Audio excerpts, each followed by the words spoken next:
Hello and welcome to Forever Rugby on Forever Sports. For today's preview, as England take on Australia, looking to try and do what all Northern Hemisphere sides are looking to do this weekend, and that is get an away series victory down in the Southern Hemisphere. They're up against Australia after winning the second test, and all sort of Northern Hemisphere sides coming off the back of victories. And in many ways, sort of that gives them the momentum. And I think that momentum, I've always been a big believer that momentum is a big thing, and that even if you aren't supposed to be, even if you aren't maybe expected to win, having that bit of momentum can go a long way. It's quite hard to win, lose, and then pick yourself up to try and win once again. So very much, I think I'd say the momentum is with England. However, it's a decent Australia side, and it's an England side that have lost a couple of players to injury and a couple of big players as well.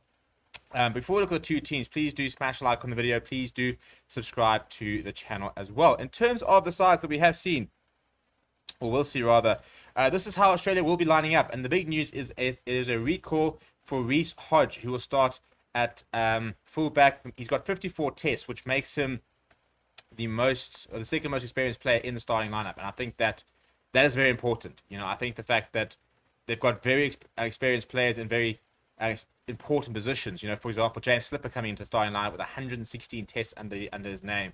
Reece Hodge at 15. Nick White with 49 tests at 9. They are very important players at important positions. Sorry, Hodge is actually the third most caps now, because obviously there's Michael Hooper, who's got 127 tests, 120 tests rather, as well. So that's what I'm saying. I think that Australia have done very well in choosing a very experienced side, and they'll be hoping that experience will kind of get them over the line. Because if you look at the front row, James Slipper, Tanila Tupou, two very experienced players next to Dave Pareku, who has had a reasonable time here. I think he's very much still adapting to life in Test match rugby. It is only his third test.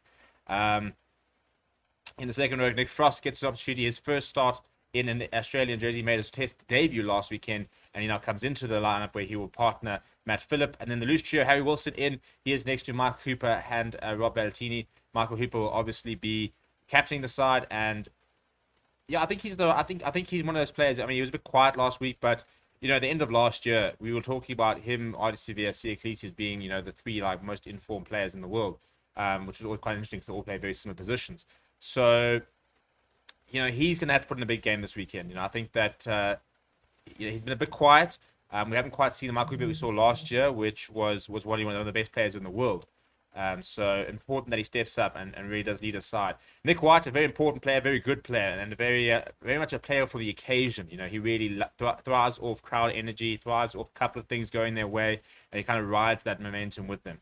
And he's partnering Noah Lolesio at 10, and then you got Morokai Koroibete, Tom Wright, and Reece Hodge as your back three, and then the centre pairing of Sami Karevi and Hunter Pasami. I like Hunter Pasami. I think he's a very direct outside centre. He's got a nice turn of pace and a very good skill set. So it's a decent Australian backline.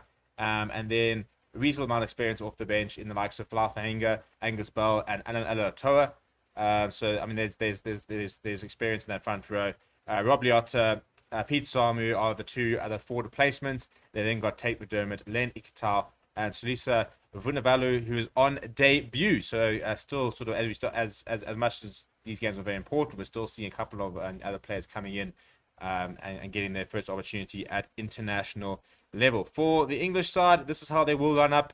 Maury Toje and Sam Underhill have left the squad and have been ruled out with concussion and are not available, which means that it was the third new number 7 in as many weeks for England, becoming a bit of a poison challenge. And so we saw Tom Curry leave. Sam Underhill came in and he's not had to leave again. So Lewis Laidlam will get an opportunity this weekend. In the front row, we've got Ellis Genge, Jamie George, and Will Stewart, the same front row as last week. And Ellis Genge versus Tanila Tupou is a very interesting battle, and they will look set to sort of reignite that this weekend. But a big opportunity for Ollie Chesson, who comes in for Mario Toje, and will start next to Johnny Hill. And Courtney Lords continues to captain the side. He's with Lewis Laidlam and Billy Vunipola. I thought Billy Vunipola looked a little bit closer to his best last weekend. Very full of energy, full of running, very direct. He's such an important ball carrier for England, and when he can get over the advantage line consistently, he very much gives the English backline a platform to work with. There has been a switch to scrum half. Van Poortvliet has dropped down to the bench, which I think is an interesting decision because I thought that he played incredibly well last week. I was very impressed with what I saw from him. But Danny Care is given the opportunity this weekend. He starts next to Marcus Smith. Then the two wings are Tommy Freeman and Jack Noel. Freddie Stewart at full back. Owen Farrell and Guy Porter continue their centre combination there. And I thought Owen Farrell last week, in terms of a player that really rises to the occasions, I thought he played tremendously well. And I think Eddie Jones talked about the fact that he's one of the best players he's ever coached in terms of his competitiveness, in terms of his work ethic. And this is the kind of game that something like Owen Farrell lives for. A game where you can really get stuck in a game that means something, and a game that a win will be a very important for the side. Off the bench, the front row is Luke Cowan-Dickey, Marco Vinopola, and Joe Hayes. Nick Isekwa and Jack Willis will cover the rest of the scrum. Then Van Portfleet will add probably a lot of control off the bench. Will Joseph and Henry and Randall are also the two other replacements there.